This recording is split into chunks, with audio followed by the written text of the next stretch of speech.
As Wizards of the Coast continues to put out successful products, the amount they're putting out is going to also result in their failure.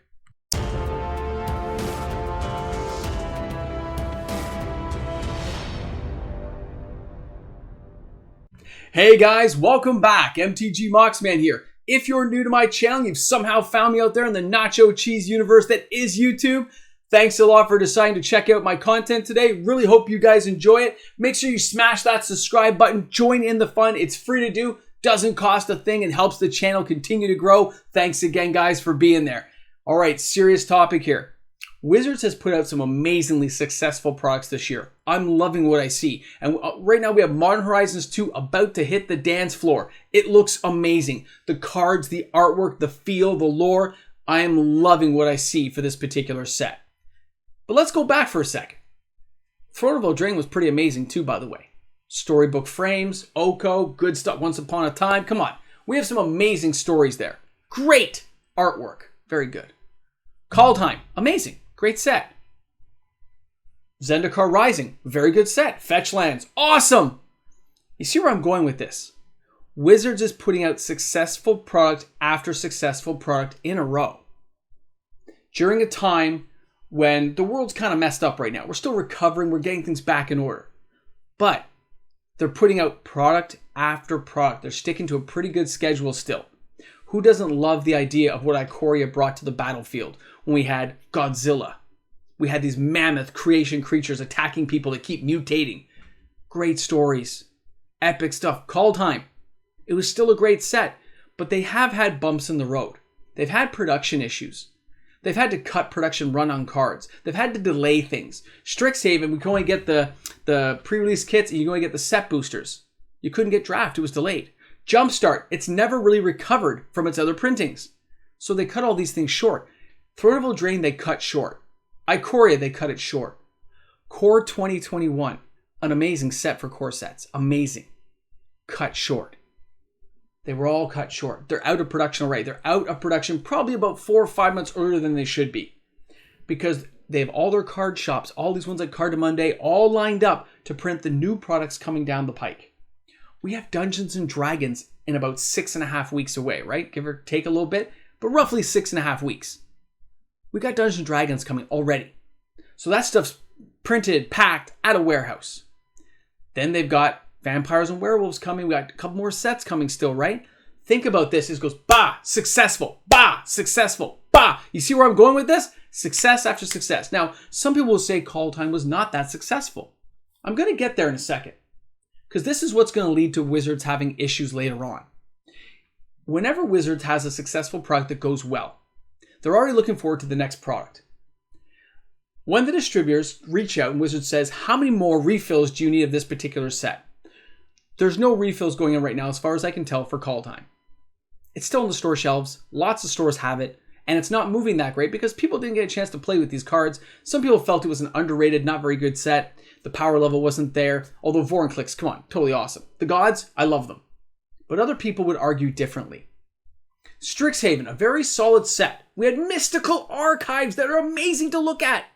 It's amazing. But they were in every pack. Some people said, they're pretty, they're nice. And they moved on.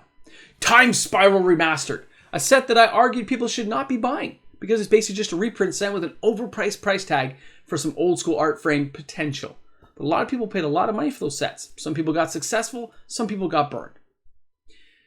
But what we see when you have sets like this coming out, and it's success after success. With Modern Horizons 2, it's going to be successful. Wizards is moving on to the next product.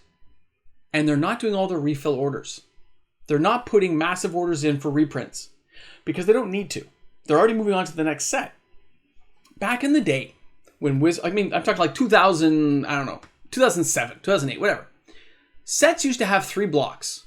So you'd have Zendikar, World Wake, and Rise of the Eldrazi. Let's say 3 sets. All within that year. Then they went down to a 2-block system, kind of like Innistrad and Dark Ascension. Okay? They broke it down into 2 blocks. Then they went to single blocks, where this one world one time, this one world one. They started skipping things. So it's like, oh, we're at Zendikar. Oh, we're Throne of Eldraine. And they just move on to the next set. So as these products become successful, and they do one set, one and done, they're going to go the route of not reprinting what they say they're going to reprint. Although it's supposed to be print to oblivion, so they can do it, I think they're so successful right now, they don't feel they need to. This can cause hyperinflation on the secondary market for cards that people maybe didn't get a chance to get to. You could have a thing where people go in to play a set. Let's go back and play some Throne of Eldraine. Let's go to our local LGS a year and a half, 2 years from now, and the box is already up $50, $60 where normally they wouldn't be yet. It can make it a very expensive experience in the secondary market if Wizards doesn't reprint the products, allowing it to stay at a certain price level a little bit longer. For 24 months, it's supposed to be in production. When they cut it 5-6 months early for a lot of these sets, it shortchanges them. If you don't do a third and fourth print run, if you only do a 1 and 2, you're going to end up with things like Dominaria, where it become a real issue, and players had a really hard time when it's like, wow, this box already hit $200, it's already $250, it's going to $300, it's going to hit $500. That's what's going to happen to Dominaria because it was underprinted. Okay, but if a whole mass of sets becomes underprinted, Wizards could have a problem on their hand. They could have a real issue with players being really upset about stuff. They could really be yelling at Wizards saying, you said it was in production, the prices are already going up, the distributors are charging the stores more, the stores have to raise their prices because the distributors charge more. Some things are going to Amazon, but they're coming en masse and being sold en masse because whales are grabbing multiple pallets at a time. It's crazy. Guys, we are in for some serious issues in the future if we don't take a close eye on it. Wizards has got to stick to their production levels and keeping things in print for the 24 months. I don't care if they do one big printing back in the day and dole it out in a steady pace, or if they do a few printings. Maybe it's not possible to do printings right now because the printers are backed up. I'm not sure. But you could do a very large quantity at the beginning, warehouse it, and start doling out to distributors, Amazon, whoever, as you need to keep the prices, the secondary market cards at an affordable level. You don't want things like Jace hitting the $200-$300 level like they did back when World Weight came out. It was so hard to get it because the set was just gone like that. I remember buying it and they couldn't get any more at 401 Games. Like they sold out so fast, you couldn't get your hands on it. That's what happens when a set isn't printed enough. Then they went to Return to Ravnica, Dragon's Maze. Those were print to demand. So they printed as much as they needed and the box prices stayed low. We got some decent, Shocklands. We were pretty happy.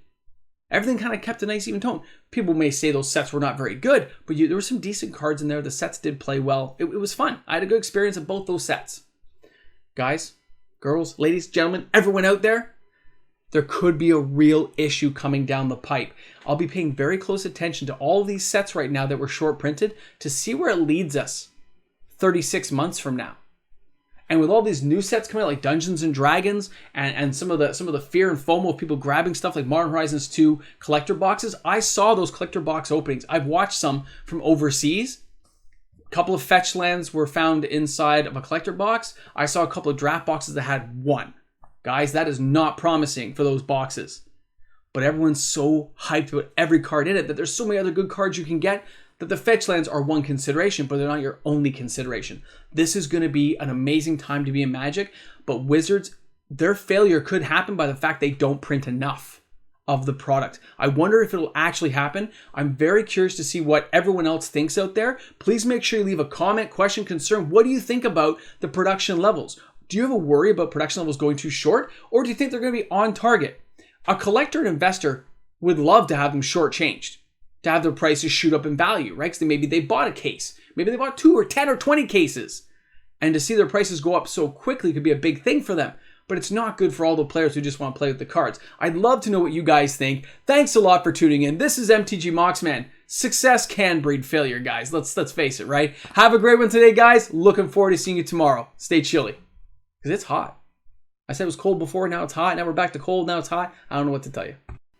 Hey guys, big shout out to all my patrons out there. Yes, guys, we're that much closer. Patrons are amazing. Thank you so much for your continued support, guys. I really at this point can't do without patrons. You guys are everything, man. Thank you so much for joining my Patreon. I know, right? It's not 210. I know.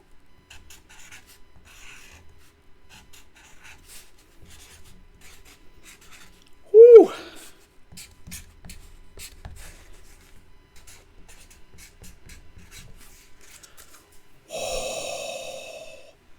Can you believe, guys, from where we are to where we are now, it's only 150 subs until the official 5,000. And then I just gotta wait for all the product to arrive for stuff like the Modern Horizons 2, and we can get the cake party started, do all the openings, and have a blast, guys. It's gonna be epic. All right, guys, talk to you soon. I know, I'm trying to stay calm.